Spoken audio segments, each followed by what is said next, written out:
लोकसभा निवडणुकीत जातीय विद्वेष पसरवण्याचे काम विरोधकांकडून सुरू आहे.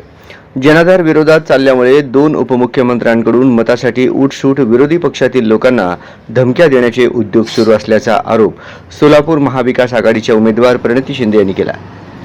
लोकसभा निवडणुकीच्या प्रचाराच्या निमित्ताने लक्ष्मीनारायण मंगल कार्यालयात ज्येष्ठ नेते बबनराव आवताडे व खरेदी विक्री संघाचे अध्यक्ष सिद्धेश्वर आवताडे यांच्या गटाकडून सभेचे आयोजन करण्यात आले होते.